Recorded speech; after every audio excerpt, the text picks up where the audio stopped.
Morning भाई, good morning, नमस्ते, बैठो। चलो पढ़ना शुरू करें। कल हमने गुड मॉर्निंग भाई, जो लेट शेट जागे हैं उनको भी नमस्ते और गुड मॉर्निंग। चलो नदियों का टॉपिक पढ़ना स्टार्ट किया था। बताओ ज़रा, हरियाणा में देश की दो इम्पॉर्टेंट नदियों के बीच का पार्ट हैं हम लोग।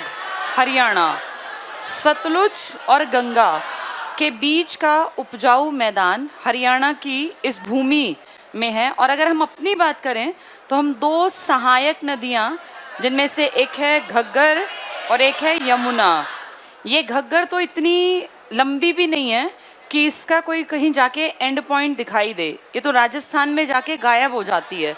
यमुना इंडिया में, भाई ये बातचीत बंद करनी पड़ेगी बीच वालों को। ये दोबारा नहीं पढ़ाऊंगी टॉपिक। अब सीईटी हो या कोई भी एग्जाम हो, एक बार कंप्लीट होगा सिलेबस, क्योंकि 2-2.5 महीने वैसे ही लग जाने हैं। तो अभी मान के चलना 2023 में दोबारा पढ़ा जाएगा। उससे पहले तुम्हारी नौकरी लग जाएगी तो वेल एंड गुड, अदरवाइज दिक्कत में रहोगे। तो बहुत शांत होकर मेरी बातें सुना करो, वो कहीं एक नंबर में काम आ जाएंगी। तो हरियाणा में सबसे इंपॉर्टेंट नदी है यमुना, जिसके बारे में कल हमने कहा था किसकी बहन थी ये? यम की बहन, इसीलिए इसका नाम है यामी। और यमराज जो किसके? मौत के, भाई उसको मानते ना कि मृत्यु के देवता, इनकी बहन है। किसकी बेटी है ये?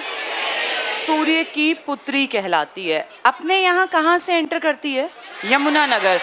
इनफैक्ट यमुनानगर का नाम ही इसलिए रखा हमने क्योंकि ये यमुना का एंट्री था। और जहाँ से एग्जैक्ट लोकेशन ये एंटर करती है वो है कलेसर। हरियाणा में ये नदी बहुत सारा पानी इसलिए लाती है क्योंकि जहाँ से इसका उद्गम है, स्टार्टिंग है, उसकी हाइट बहुत ज़्यादा है। कितना था वो? 6330, हाँ, इतने मीटर ऊंचाई से यमुनोत्री हिमानी से या हिमनद से इसकी शुरुआत होती है। और रास्ते में इसको ढेरों नदियाँ मिलती हैं। जैसे एक नदी है गिरी नदी, ये इसमें गिरेगी। इसलिए बता रही हूँ क्योंकि इसमें बांध है हरियाणा को प्रभावित करने वाला। यहाँ पे कौशल्या दंगरा, ये जो है कौशल्या नहीं, टोन्स नदी, गिरी नदी और टोन्स, ये दो नदियाँ हरियाणा में आने से पहले ही हिमाचल प्रदेश और उत्तराखंड से ढेर पानी लेके, क्योंकि वहाँ बारिश ज़्यादा होती हैं, पहाड़ों पे बारिश ना लगभग रोज़ का काम होता है, तो वहाँ से ये नदियाँ पानी लेके और फिर जो पीछे से नदी चली आ रही थी, कौन सी? यमुना, इसमें गिरा देती हैं। ऐसी ढेरों नदियाँ छुटपुट छुटपुट, ये तो ज़्यादा फेमस है इसलिए नाम बता दिया। ये सब नदियाँ अपना पानी गिरा देती हैं हरियाणा में एंट्री से पहले ही। फिर जब ये आपके यहाँ एंटर करती है हरियाणा में, तो यहाँ पर कलेसर के आगे निकलते ही आपने एक बांध, एक बैराज बना दिया जिसका नाम है ताजेवाला। ताजेवाला बांध बहुत बाद में बना, उससे पहले हमने नहर पढ़ी थी। हमारे हरियाणा में अगर माने ये है यमुना, ये इस शेप में बहती है, सर्पाकार। सारी नदियां जिनमें पानी ज़्यादा होता है ना, वो सर्पाकार ही चलती हैं। छोटी नदी सर्पाकार नहीं बहती जिसमें पानी की क्वांटिटी कम हो।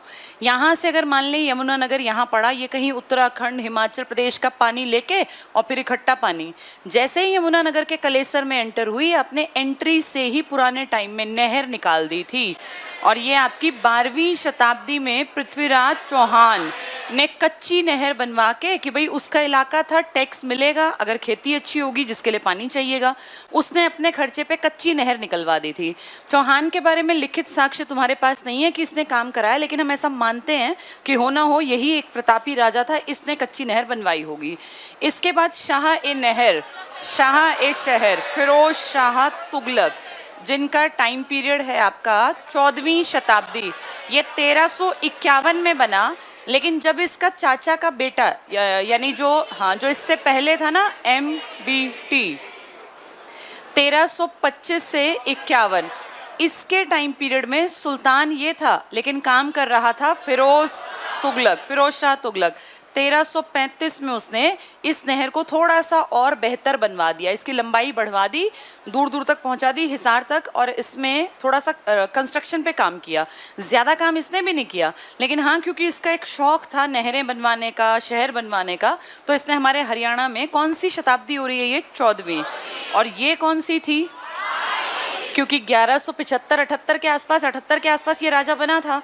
तो ये 12वीं शताब्दी 14वीं शताब्दी में पश्चिमी यमुना नहर कच्ची नहर की तरह थी। अभी किसी ने ज़्यादा खर्चा नहीं किया। इसके बाद हमारे राजाओं ने इस पर ज़्यादा काम नहीं किया।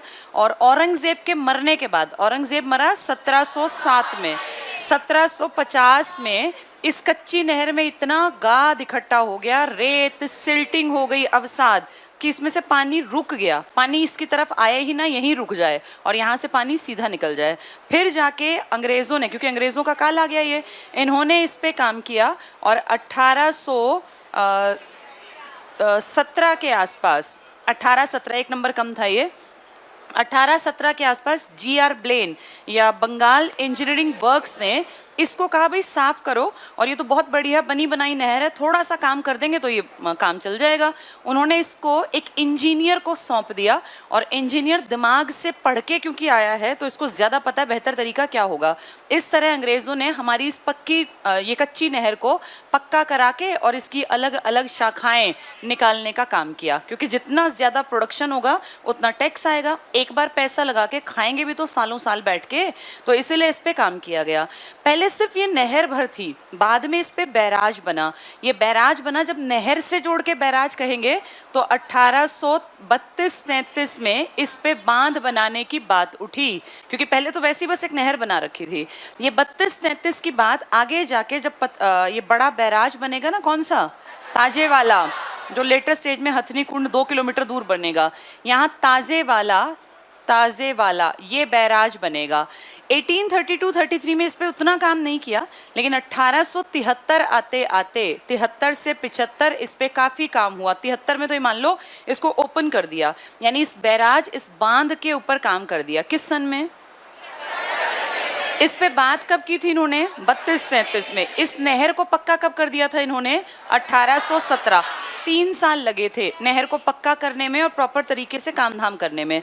फिर यहाँ जाके इन्होंने बैराज बना दिया और ये बैराज बन गया। इसके बाद लगातार इसकी स्पीड बढ़ती गई, पानी की स्पीड बढ़ती गई आने की। बैराज है तो अपनी मर्जी से पानी बढ़ा भी सकते हैं और पानी को घटा भी सकते हैं। जब तक ये नहर थी तो हमारे हाथ में नहीं था पानी बढ़ाना घटाना, लेकिन क्योंकि अब बैराज है, बैराज में अगर आपने इस तरफ का पानी रोक दिया तो सारा इस तरफ आ सकता है, आपने चाहा यहाँ रोक दिया तो सारा यूपी की तरफ, दोनों तरफ ब्लॉक कर दिया तो दिल्ली की तरफ। यानी अब पानी की मात्रा आपके अपने हाथ में हो गई। क्या बनने के बाद? इस ताजे वाला बैराज के बनने के बाद आपने इसकी सबसे लंबी शाखा बनाई, जिसको आपने नाम दिया सिरसा शाखा। तो सबसे लंबी शाखा, ब्रांच, जो सोचो कहाँ यमुना नगर और कहाँ सिरसा, हमारा कितनी चौड़ाई का रास्ता, ये वाली नहर बना दी गई। ये किस सन में बनाई गई? फिर आगे जाके 73-75 के आसपास ही इसके ऊपर काम हुआ। फिर 75-76 में लगातार काम करते गए और इसके बनने के बाद इसी यमुना नगर में एक और बैराज बनाया जिसका नाम है पथराला। पथराला सुना है? हाँ, इसके एक एरिया पड़ता है दादूपुर, ये जगह का नाम है। यहाँ पथराला बैराज बनाया गया और एक नदी है सोम्ब नदी, जो आके किसमें ही गिरनी है? तो यमुना पे ही मान लो, क्योंकि उस नदी को ज़्यादा लोग जानते नहीं हैं, पर क्योंकि हम हरियाणा वाले हैं हमें पता है। सोम्ब नदी पर हमारे हरियाणा में ही दादूपुर जगह का नाम पथराला बैराज बना। ये इसके कुछ सालों बाद ही बन गया, यानी पहले ताजे वाला और इसके कुछ समय बाद क्या बन गया? पथराला बैराज। ये 2 बैराज दोनों कहाँ पर हैं? यमुना नगर। फिर जब ये आगे करनाल की तरफ आई ना, तो यहाँ पे एक नहर और बना दी गई, मुनक नहर।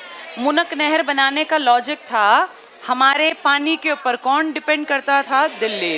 दिल्ली और हमारे बीच में एक मेमोरेंडम ऑफ अंडरस्टैंडिंग MOU कागज़ तैयार किए गए, जिन पे हमारे CM ने उस टाइम के ने और दिल्ली में जो भी हेड था इसने साइन किए। इसे कहते हैं MOU, मेमोरेंडम ऑफ अंडरस्टैंडिंग। ये हमारी आपस की समझ थी कि दिल्ली पानी कहाँ से पिएगा, तो हमारी जिम्मेदारी थी, क्योंकि नदी किसी एक की बपौती नहीं होती, जहाँ से निकल रही है थोड़ा यूज़ करें फिर आगे जाने दे।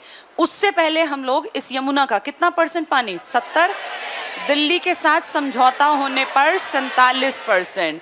आपने जिस तरह अपनी पश्चिमी यमुना नहर निकाली, ऐसे यूपी में भी निकली पूर्वी यमुना नहर।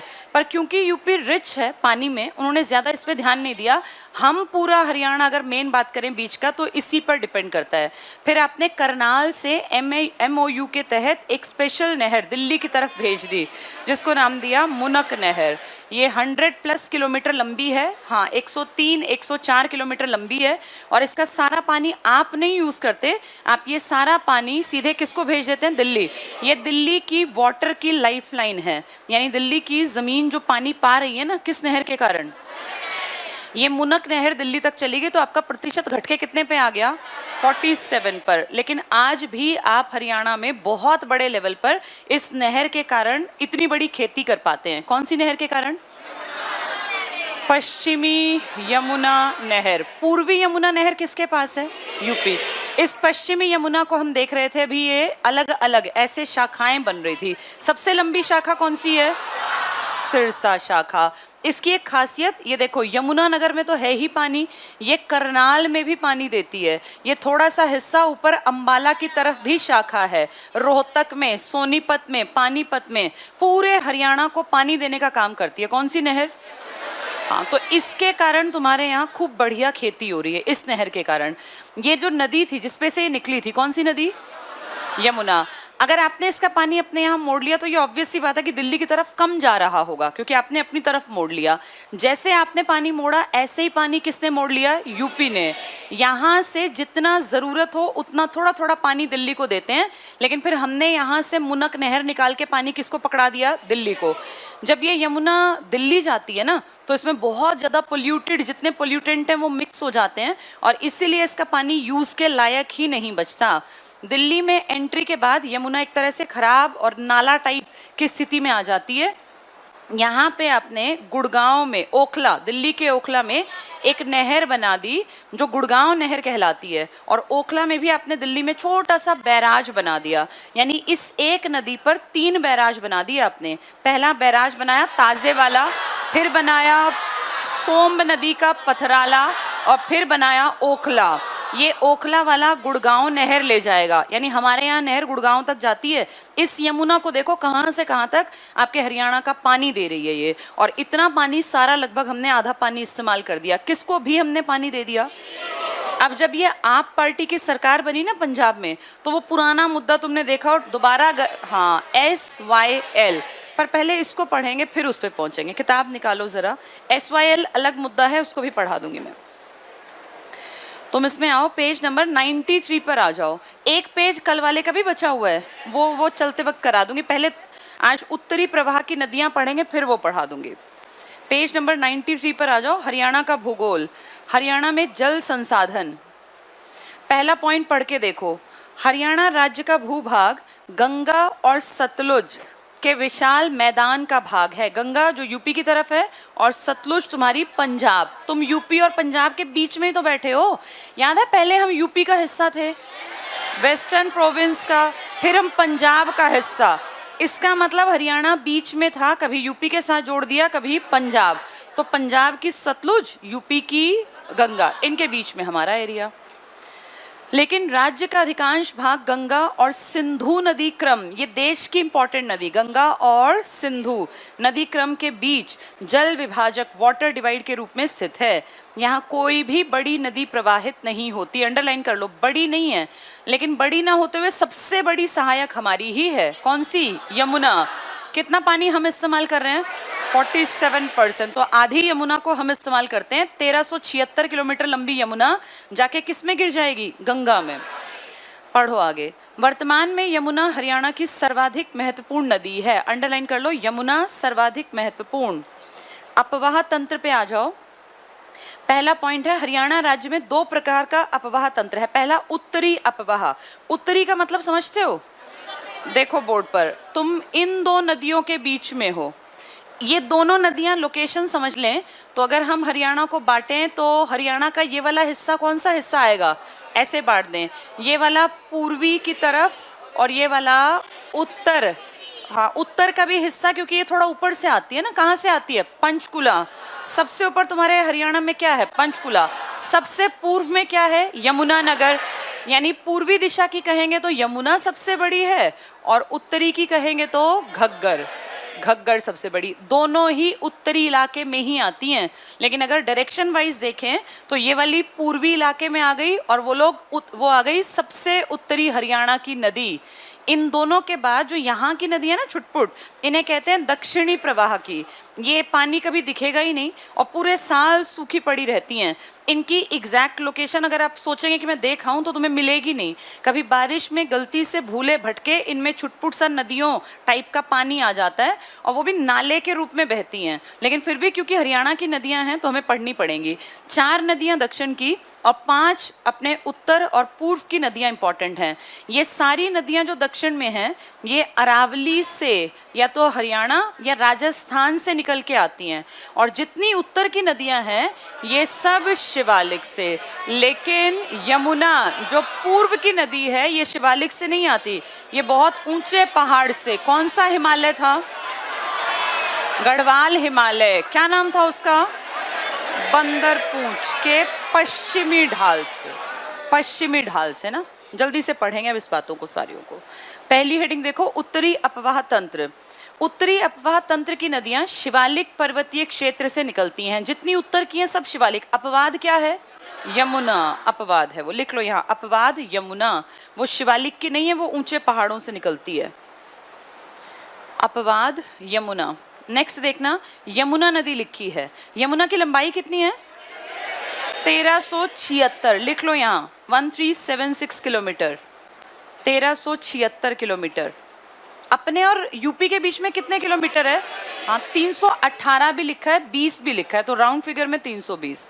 यहाँ लिखो यम की बहन यामी। यम की बहन यामी, सूर्य की पुत्री।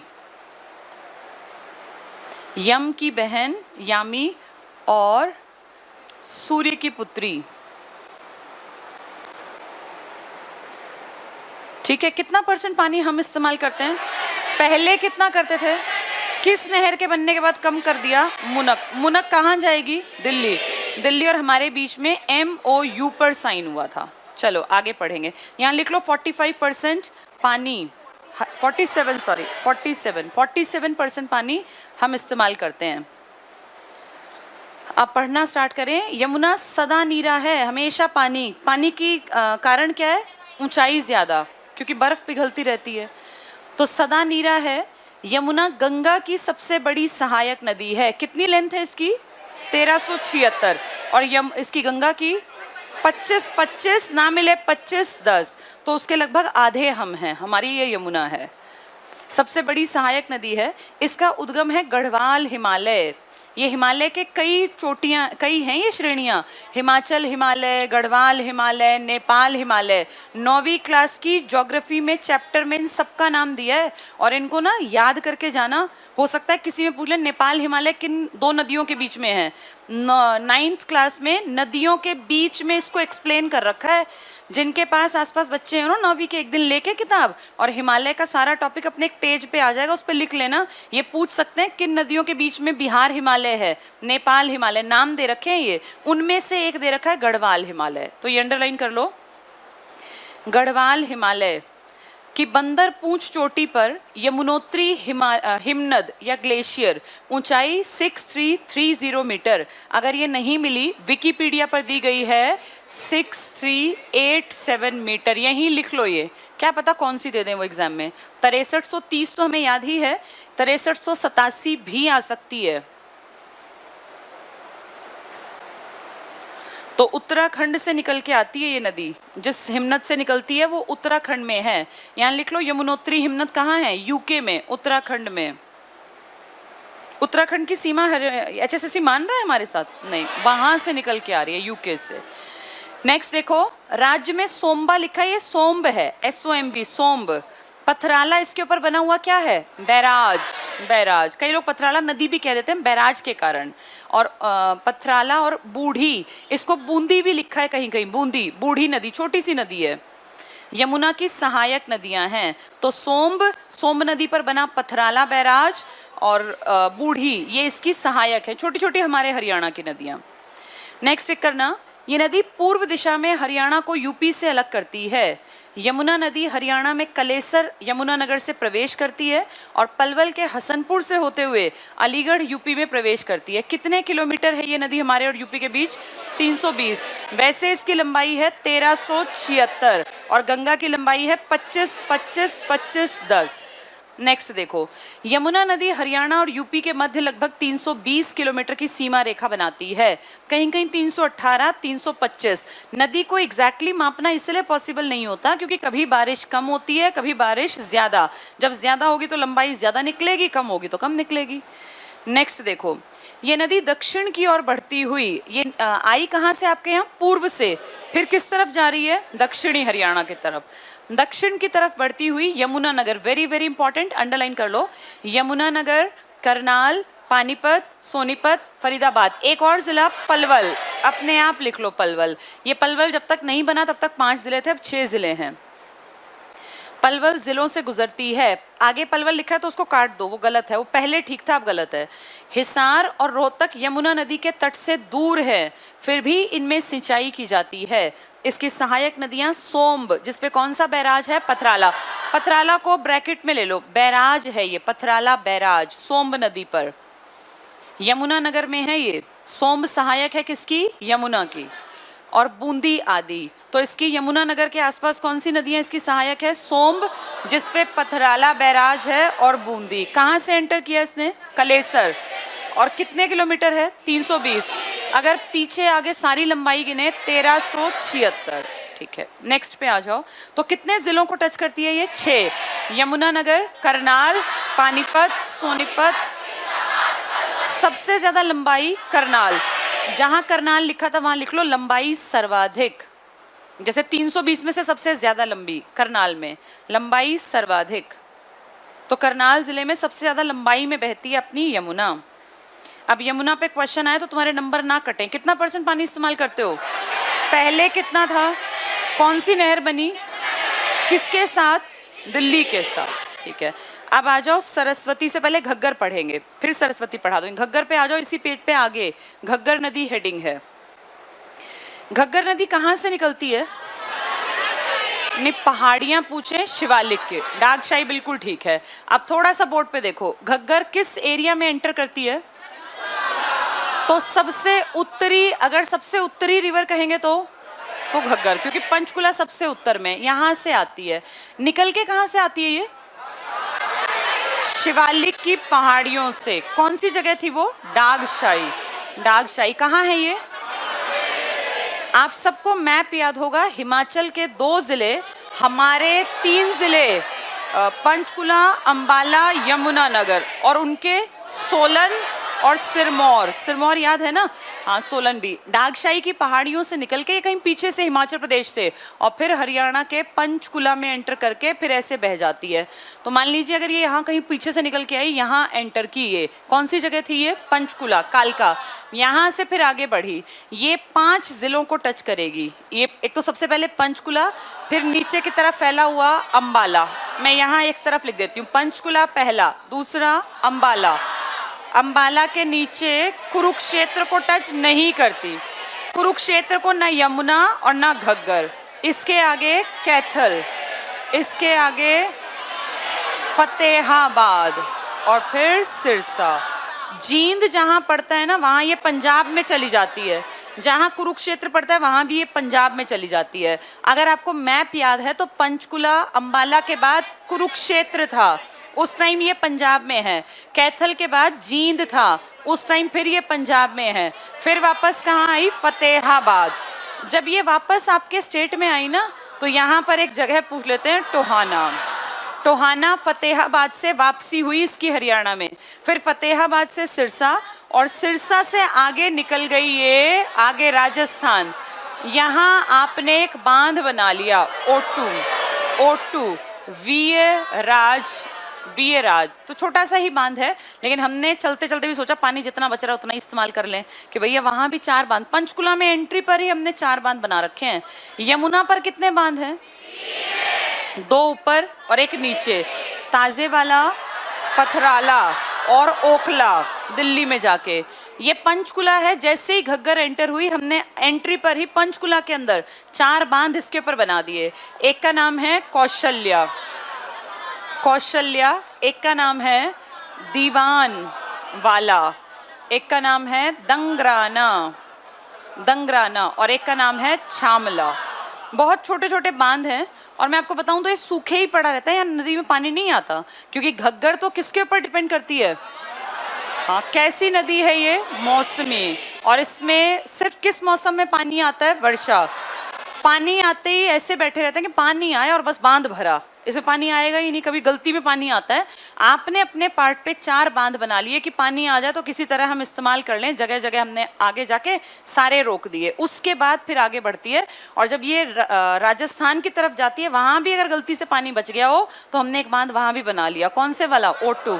तो तुम इमेजिन करो, जिसमें साल में एक बार पानी आता है, और उस पानी के ऊपर इतने भूखड़ों की तरह बैठे, पानी आया और हमने रोका। कितने बांध बना रखे हैं, गलती से भी पानी आगे ना बढ़े। अब इसमें इतना पानी आना ही नहीं है, तो जो आना है वो आपने इस्तेमाल कर लेना है। और अगर आगे जाके थोड़ा बहुत पानी, मान लो भाई जींद के आगे पंजाब में इसको पानी मिल गया, फिर इसको फतेहाबाद के आसपास पानी मिल गया, तो आपने लास्ट में क्या बना लिया? O2। स्टार्टिंग का पानी ले लिया, फिर बीच में जो थोड़ा बहुत इकट्ठा हुआ वो आपने O2 में रोक लिया। जो थोड़ा बहुत गलती में पानी आगे चला गया, ये किसको मिलेगा? राजस्थान। राजस्थान ने इसका नाम रखा हुआ है हाकड़ा, हाकड़ा रिवर। तो हमारी घग्गर उनकी क्या बन गई? हाकड़ा। अब इसके बारे में पढ़ लेते हैं। घग्गर नदी पे आ जाओ। एक चीज और इम्पोर्टेंट थी, जब ये आती है ना, तो वहां पे शिवालिक की आपकी पहाड़ियां हैं, जो आपका टूरिस्ट का भी बड़ा काम करता है हरियाणा में। कौन सी हिल्स हैं वो? मोरनी हिल्स। मोरनी हिल्स किसका पार्ट है? शिवालिक का पार्ट है। ये जो शिवालिक था ना, हिमालय का तीसरा, उसी का पार्ट है ये। मोरनी अलग नहीं है, शिवालिक की रेंज है ये। इस मोरनी के पास एक और हिल्स पड़ती है, टिपरा, टिपरा हिल्स। बहुत छोटी सी पहाड़ियां, कोई पहचान भी नहीं पाएगा। टिपरा हिल्स को इंपॉर्टेंट जगह नहीं है। लेकिन जब ये नदी आ रही थी ना, कौन सी नदी? घग्गर, तो ये इन दोनों के बीच में से बह के आई। और ये बहुत ज्यादा बार HSSC पूछ चुका है कि कौन सी नदी मोरनी की पहाड़ियों को टिपरा की पहाड़ियों से अलग करती है। कौन सी नदी है? हाँ, अगर किसी को ना भी पता हो, थोड़ी बुद्धि अगर इस्तेमाल करें, तो पंचकुला में ही मोरनी हिल्स हैं, और पंचकुला में तुम्हारी एक ही नदी है, घग्गर। तो पंचकुला में यमुना तो जा नहीं सकती, और नदियां तुम्हारी बहुत छोटी हैं, तो वैसे भी कॉमन सेंस होती है कि अगर मोरनी हिल्स आ रहा है तो आंसर एक ही आ सकता है। कौन सा? घग्गर नदी। पर वहां जाके इतना दिमाग काम नहीं करता, आधे यमुना टिक कर आते हैं, जो कि गलत है। पढ़ो इसमें, यहाँ लिख लो घग्गर के पास पहले ही, मोरनी और टिपरा की पहाड़ियों के बीच बहती है। मोरनी की पहाड़ियों और टिपरा पहाड़ियां के बीच बहती है। जींद में है ये नदी? कुरुक्षेत्र में? हिसार में? नहीं है, हिसार नीचे है, फतेहाबाद ऊपर है। अगर उल्टी तरफ चले, सिरसा के बाद कहाँ थी ये? उससे पहले कैथल, उससे पहले, और उससे पहले अंबाला के नीचे कुरुक्षेत्र बीच में रह गया था। जींद के टाइम पे ये पंजाब में चली गई। कहाँ से वापस आई? टोहाना, फतेहाबाद। कितने बांध बना रखे हैं अपने? 4 ऊपर और एक जाते जाते। 5 बांध हैं। किस नदी पर? जिसमें पानी भी कभी कभी आता है, उस पर हमने 5 बांध बना रखे हैं। चलो पढ़ेंगे। मोरनी और टिपरा हिल्स को अलग करती है। यहाँ लिख लो, जींद और कुरुक्षेत्र में नहीं बहती। ये बहुत बच्चे गलत करते हैं, जींद और कुरुक्षेत्र में नहीं, क्योंकि ये सीरीज में एक याद कर रखे हैं, भूल जाते हैं फिर। जींद और कुरुक्षेत्र में नहीं बहती। तो उस पूरी लाइन में अंबाला सबसे ऊपर क्या है? पंचकुला, अंबाला, कैथल, फतेहाबाद, सिरसा। ठीक है, अब पढ़ना शुरू करो। घग्गर शिवालिक श्रेणी से निकलने वाली, तो शिवालिक की है ये, और सतलुज यमुना नदियों के मैदानी भागों में बहने वाली एकमात्र बड़ी बरसाती नदी है। अगर कहें सच में बड़ी तो यमुना, लेकिन कहें बरसाती में सबसे बड़ी तो घग्गर। बरसाती आती घग्गर आएगा। अगला पॉइंट टिक करना, इसका उद्गम स्थल डागशाई है। डागशाई कहाँ? हिमाचल। हिमाचल के कितने जिले तुम्हारे? तुम्हारे 3 और इनके 2, सिरमौर, सोलन, और हमारे पंचकुला, अंबाला, यमुनानगर। चलो टिक करना, डागशाई हिमाचल प्रदेश है। ये कालका पंचकुला से हरियाणा में प्रवेश करती है। यहाँ लिख लो मालपुर गांव, एक गांव का नाम मालपुर गांव, वहां से कालका, कालका आप सब जानते हैं, जहां बड़ी ट्रेन रुक जाती है और नैरो गेज स्टार्ट होती है, कालका। नेक्स्ट पढ़ना, कौशल्या और झाझरा इसकी प्रमुख सहायक नदी हैं। आपने बांध कौन से बना रखे हैं इस पे? कौशल्या, दंगराना, दीवानवाला, श्यामला और आगे जाके ओटू, वीरराज। तो इसकी सहायक छोटी छोटी ये नाले टाइप है, कोई बड़ी नदियां नहीं है, कौशल्या और झाझरा। नेक्स्ट काम का पॉइंट है, अंडरलाइन करो, इंपॉर्टेंट भी है। ये पंचकुला में बहती है, अंबाला, कैथल, फतेहाबाद और सिरसा लगभग 292, इसके पास ओब्लिक 250 भी लिख लो, 250, 250 किलोमीटर्स बहने के बाद राजस्थान में हनुमानगढ़। तुम्हें राजस्थान के जिले याद हैं? 2 पुर के थे, जयपुर, भरतपुर। 2 कर वाले थे, सीकर, अलवर, चूरू, झुंझुनू, हनुमानगढ़। 7 जिले तो थे इनके, हमारे भी 7 थे, सिरसा, हिसार, फतेहाबाद, भिवानी, महेंद्रगढ़, मेवात, रेवाड़ी, MMR और ऊपर के 4 लाइन में बताए ही थे। ठीक है, अंडरलाइन करो। हरियाणा में प्रवेश करती है, कौशल्या झाझरा हो गया ये। इसके बाद राजस्थान के हनुमानगढ़ जिले में रेगिस्तानी क्षेत्र में लुप्त हो जाती है। अगर कोई तुमसे पूछे कि घग्गर की टोटल लेंथ कितनी है? 468, 2 का पहाड़ है, 4 6 8 लिख लो यहाँ, टोटल लेंथ 468 किलोमीटर। तुम्हारे और इसके बीच में लगभग कितनी बहती है? पंजाब के बीच में 250, ना मिले 292, एक मिलेगा। Total length 468। यमुना की कितनी थी? 1376, हमारे पास थी 320, इसकी है 4 6 8, हमारे यहाँ है 250 या 292। चलो आगे देखना, ये हरियाणा की दूसरी महत्वपूर्ण नदी है। तो पहली कौन सी है? यमुना। अगर कहें बरसाती सबसे बड़ी, घग्गर। सबसे उत्तर की नदी, ठीक है। नेक्स्ट देखो, इस पर कौशल्या बांध, दंगराना बांध, दीवानवाला बांध, छामला बांध, कहाँ है सारे? पंचकुला। पानी आते ही हम इनमें पानी रोक लेते हैं। नेक्स्ट, घग्गर नदी दूसरी बार कहाँ प्रवेश करती है? टोहाना। टोहाना कहाँ है? फतेहाबाद, लिख लो फतेहाबाद। इसके बाद सिरसा और फिर ओटू बांध, वीरराज बैराज और फिर आगे हनुमानगढ़। क्या नाम है वहां इसका? हाकड़ा, हाकड़ा। चलो ये दोनों नदियां कंप्लीट समझ में आ गई। अब हम पढ़ते हैं बीच में कौन सी नदी दी गई थी? कल वैसे मैंने बता दिया था, नदी तमा, माते तमा, है ना, और देवी तमा। सरस्वती नदी कहाँ से आती है? अपने यहाँ कहाँ से आती है? आदि बद्री। आदि बद्री कहाँ है? यानी यमुना भी यमुनानगर से और सरस्वती भी यमुनानगर से। ये कहते हैं अब तो गायब ही है, पुराने टाइम में जब ये बहुत इंपॉर्टेंट नदी थी तब ये कहाँ से निकलती थी? कहाँ से? स से सरस्वती, स से सिरमौर। किसका जिला है? यहाँ शिवालिक की पहाड़ियां हैं और शिवालिक पे कभी बर्फ नहीं गिरती, इसलिए पानी की मात्रा ज्यादा या कम? कम। तो नाले के रूप में छोटी सी, अब तो ना के बराबर अब दिखती नहीं है, लेकिन एक समय था जब इसकी पूजा की जाती थी। सबसे पवित्र नदी सरस्वती मानी जाती थी और इसका बहुत बार वेदों में जिक्र आया, इसको पूजनीय मानते थे। हिमाचल प्रदेश के सिरमौर से सरस्वती आती है, हमारे यहाँ कहाँ एंटर करती है? यमुनानगर में। और यमुनानगर में एंटर करके थोड़ी थोड़ी बहती है बस, उसके बाद ये दूसरी नदी में गिर जाती है। जितनी उत्तर हरियाणा की नदियां हैं ना, ये सब जाके उस इम्पॉर्टेंट मौसमी नदी में गिरती हैं। कौन सी नदी में? घग्गर। यमुना में गिरने वाली तुमने सोम्ब पढ़ी थी, बूंदी पढ़ी थी, पथराला बैराज वाली। ये जितनी अब पढ़ोगे ना, ये सब आगे जाके किसका पार्ट बनेगी? घग्गर। इसीलिए आपने घग्गर के स्टार्टिंग में 4 बांध बनाए, फिर आपने आगे जाके भी एक बांध बना लिया था, ओटू। तो यही कारण है कि छुटपुट जितना भी पानी है वो भी हम इस्तेमाल कर पाएं, ताकि हमारी खेती में हमें हेल्प मिले। इसके बारे में पढ़ते हैं। छोटी नदी है, अब तो ना के बराबर है। मुगलावली गांव में इसके चैनल 2015 में मिले थे। पढ़ के देखो, सरस्वती नदी।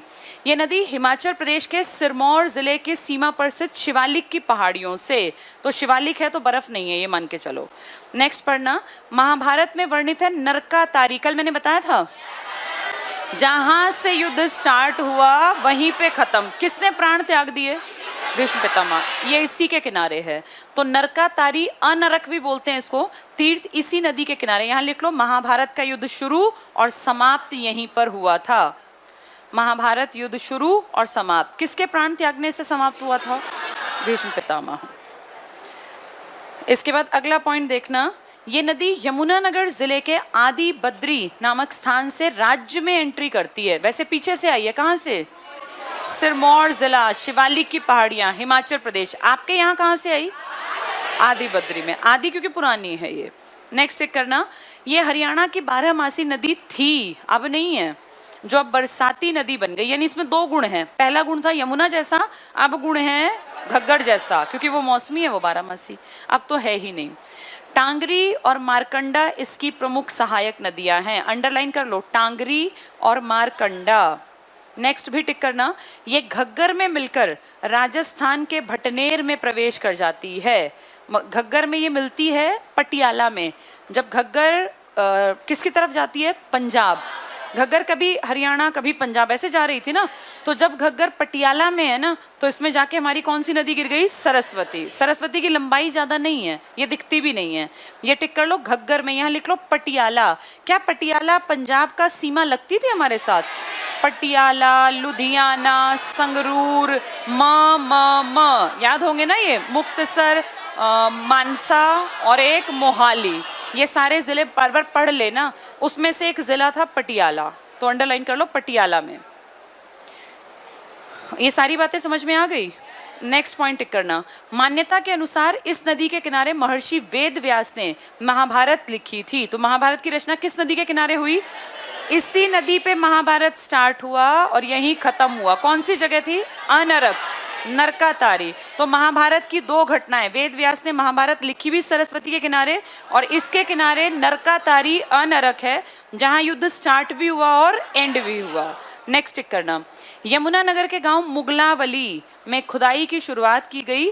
सरस्वती नदी की 2015 में पुनर्उत्थान योजना प्रारंभ हुई।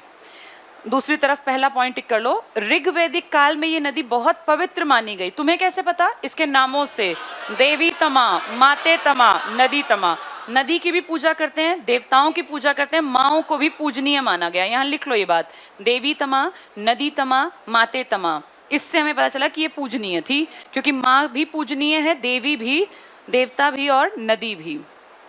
नदी तमा, माते तमा, देवी तमा। आगे पढ़ना, पवित्र मानी गई, परंतु सिंधु नदी मुख्य मानी गई। पवित्र थी हमारी नदी, लेकिन मुख्य थी सिंधु। लॉजिक तुम समझ सकते हो, पानी ज्यादा किस में रहा होगा? सिंधु। साल भर पेट सिंधु भरेगी, लेकिन पूजा किसकी करते थे? क्योंकि इसके किनारे ही हमने आगे जाके पढ़ा कि महाभारत लिखी गई। अनरक यहीं पर है, आदि बद्री से इसकी एंट्री है। नेक्स्ट चेक करना, 1879 को काट दो, क्रॉस कर दो, यहाँ लिख लो 1817। 1879 को क्रॉस कर देना। 1817 में ताजेवाला यमुनानगर से पूर्वी और पश्चिमी यमुना नहर निकाली गई। क्या इससे पहले नहरें थी? नहर तो बहुत पहले थी। चौहान, तुगलक, अंग्रेजों ने नहर को पक्का किया था। नहर थी बहुत पुराने टाइम से। यहाँ एक पॉइंट ऊपर लिख लो, मुस्तफाबाद ये शहर था पहले। हाँ लिखो, मुस्तफाबाद का नाम बदलकर सरस्वती नगर कर दिया गया। मुस्तफाबाद ये मॉडर्न कल्चर को दिखाता था, इसका नाम बदल के क्या कर दिया? सरस्वती नगर, क्योंकि ये इसके ही पास बसा हुआ था, तो नदी के नाम पे कर दिया। मुस्तफाबाद का नाम सरस्वती नगर। इसके बाद आ जाओ, घग्गर तो हमने पढ़ ही लिया है ना। हाँ, ऊपर अब ना एक लाइन में लिखो जो तुम्हें याद है, पर फिर भी लिख लो। यमुना बताओ कितने जिलों से होकर गुजरती है? यमुना के हैं 6 जिले, और घग्गर के कितने जिले हैं? 5। घग्गर के 5 बताना। पंचकुला, अंबाला, कैथल। कैथल के ऊपर वाला नहीं है, कौन सा? और कैथल के नीचे वाला भी नहीं है, कौन सा है? और सिरसा। कहाँ पे O2 बैराज है? कहाँ 4 बांध है? सरस्वती नदी इसी में तो गिरेगी आगे जाके। कहाँ? पटियाला, पंजाब। ये 2 इलाके छोड़ गए। अंबाला के बाद क्या आ सकता था? कुरुक्षेत्र, लेकिन उस टाइम वो ऊपर पंजाब में है। फिर जींद आ सकता था खैतल के बाद, वहां भी वो पंजाब में है, और आगे जाके इन दोनों में से गुजरती है। यमुनानगर के 6 जिले, ये यमुना के, यमुनानगर, करनाल, पानीपत, सोनीपत, सोनीपत के बाद कहाँ गई? दिल्ली, दिल्ली, और फिर फरीदाबाद और पलवल, पलवल। उसकी तो लाइन बिल्कुल सीधी है, उसमें कोई डाउट नहीं है। ये दुखी करेगा, इसमें कुरुक्षेत्र नहीं आएगा, ना ही जींद आएगा, और हिसार नीचे रह गया तो इसलिए वो भी नहीं आएगा। ये 5 याद रखना। ये बेशक ऊपर लिख लो, यहाँ यमुना के लिख के सामने, और 6 लिख लो। एग्जाम में ना एक छोटी सी चीज याद नहीं आती है, पढ़ रखी होती है पर दिमाग से स्लिप हो जाती है। तो यमुना के 6 जिले, यमुनानगर, करनाल, पानीपत, सोनीपत और दिल्ली आ गया बीच में, फिर फरीदाबाद और पलवल। पलवल का कौन सा गांव था वो? हाँ, ये था हसनपुर। और एंट्री कहाँ से थी? कलेसर से। ये पंचकुला कहाँ से आई थी? कालका, ये कालका से आई थी। दोबारा एंट्री कहाँ ली थी? टोहाना में। और सिरसा में कौन सा बांध बनाया हमने? ओटू। फिर ये किस नाम से आगे गई? हाकड़ा। कहाँ चली गई? राजस्थान में। फिर भटनेर में, फिर ये गायब हो जाती है, लुप्त हो जाती है, कहीं जाके नहीं गिरती। वो जाके आगे कहाँ मुड़ेगी? अलीगढ़। अलीगढ़ है यूपी में, और फिर यूपी में आगे जाके देवप्रयाग, ये अपना पूरा इलाहाबाद, और फिर वहाँ गंगा यमुना मिलेंगी। 1375 ये हमारे वाली, और 25-25 या 25-10 गंगा, और वहां से फिर आगे जाके ढेरों नदियां इनके साथ मिलती जाएंगी। ये तुमने लिख लिया ना? यमुना का कितना % पानी? पहले 70%। कौन से सन में घट गया? 1994 में। ये लिख लो, 1994 में, 1994 में दिल्ली के साथ एग्रीमेंट हुआ था यमुना के पानी को लेकर। 1994 यमुना के जल को लेकर दिल्ली के साथ एग्रीमेंट। चलो, अब 3-4 नदियां इंपॉर्टेंट पढ़ी। अगली नदी का नाम क्या लिखा है? हाँ, अब बोर्ड पे देखो। मार्कंडेय ऋषि थे, पता है तुम्हें ये बात? बहुत पुराने एक ऋषि थे, मार्कंडेय ऋषि। कहते हैं वो शिवजी के बहुत बड़े भक्त थे, और वो इतनी भक्ति करते थे कि 16 साल में उनकी जान, लिखा था कि भाई निकल जाएगी, मृत्यु हो जाएगी। यमराज आ गए तो शिवजी ने देखा वो भक्ति कर रहा था कि भाई मैंने प्रभु इतनी भक्ति की, जब से होश संभाला हमेशा आपका नाम लिया, अब मैं देखना चाहता हूँ आपकी भक्ति करने का मुझे फायदा हुआ कि नहीं हुआ। तो कहते हैं यमराज से उसके प्राण वापस ले लिए थे। किस ऋषि के? ये बहुत बड़ी बात थी कि भाई मार्कंडेय ऋषि। फिर वो फेमस लंबे जिए। कुछ लोग कहते हैं कि वो 16 में मर गए थे, उनके बाद उनका दूसरा रूप दिखा, अवतार। अब इन चीजों पे हम बिलीव इसलिए नहीं कर पाते क्योंकि ये लिखित साक्ष्य नहीं है, मान्यता है, जनश्रुति जैसी सुनी वैसी बता दी गई। मार्कंडेय ऋषि के नाम पर एक नदी है जिसका नाम क्या है? मार्कंडा नदी। इसको ध्यान से सुन लेना, मार्कंडेय ऋषि के नाम पर है, और ये इकलौती आपकी नदी है जिसको आप पढ़ रहे हैं, अंबाला से आई। अंबाला में घुसी है ये। आपने 2 पढ़ी थी, सरस्वती और यमुना, यमुनानगर से। आपने पंचकुला से पढ़ी घग्गर। अब आप पढ़ रहे हैं उन दोनों के बीच में क्या है? अंबाला। अंबाला से निकली नहीं है, एंट्री की है। ये पीछे से आई है, एक पहाड़ी है धरतीधर। ये हिमाचल प्रदेश में है, एक जिला पड़ता है नाहन, नाहन जिला। यहाँ पे शिवालिक की पहाड़ियाँ हैं हिमाचल में। तो यहाँ पे धरतीधर, इस रेंज की एक पहाड़ी का नाम क्या है? वहां से निकल के आई। कहाँ पड़ता है ये? हिमाचल के नाहन में। वहां से निकल के हिमाचल प्रदेश से, और आपके यहाँ कहाँ एंटर हुई? अंबाला। छोटी सी नदी है, कोई लंबी नदी नहीं है, लेकिन मार्कंडा इसलिए इंपॉर्टेंट है क्योंकि प्राचीन ऋषि से संबंध है इसका, और इसका प्राचीन नाम हुआ करता था अरुणा। बाद में ऋषि के नाम पे इनका नाम क्या किया गया? मार्कंडा। तो इसका प्राचीन वेदों में भी इसका नाम है अरुणा के नाम से। मार्कंडेय ऋषि के नाम पे इसका नाम मार्कंडा नदी पड़ा। हमारे हरियाणा के जितनी नदियां उनमें से अंबाला में से एंट्री सिर्फ इसी नदी की है, मार्कंडा की। आई कहाँ से है ये? हिमाचल प्रदेश के नाहन जिले के धरतीधर पहाड़ी। किस रेंज का हिस्सा है? शिवालिक का। जल्दी से पढ़ेंगे। मार्कंडा, मार्कंडा नदी का प्राचीन नाम अरुणा था, ये टिक कर लो। तो ये भी ऐतिहासिक नदी है, अरुणा। ये नदी हिमाचल प्रदेश में धरतीधर नामक पहाड़ियों से निकली। धरतीधर किसका रीजन है? शिवालिक। सब शिवालिक की हैं सिवाय एक यमुना के, सब शिवालिक। यहाँ लिख लो शिवालिक। धरतीधर पहाड़ी शिवालिक का पार्ट है, पहाड़ियों से निकलती है। और अंबाला में कहाँ से निकलती है? वो हिमाचल का हिस्सा नाहन। यहाँ लिख लो, जहाँ लिखा है ना नामक पहाड़ियों से निकलती है, यहाँ लिख लो नाहन जिला, हिमाचल प्रदेश। नाहन जिला, हिमाचल प्रदेश। और अंबाला में डबल टिक करना, ये इकलौती अंबाला की है। पंचकुला की तुम देखा है घग्गर, और तुमने 2 देखी यमुनानगर की, यमुना और सरस्वती। अब तुम अंबाला की देख रहे हो, अंबाला को डबल टिक कर लो। काला अंब नामक स्थान पर, इसको छोड़ दो, काला अंब कंफ्यूजन क्रिएट करेगा क्योंकि काला अंब पानीपत में भी है, अंबाला याद रखना, हरियाणा में प्रवेश करती है। तो अंबाला से घुसने वाली नदी का नाम है मारकंडा। किसके नाम पर है? मार्कंडेय ऋषि। पुराना नाम क्या था? अरुणा। कहां से निकल के आई? शिवालिक की पहाड़ी का नाम है, हाँ, धरतीधर। कौन से जिले में?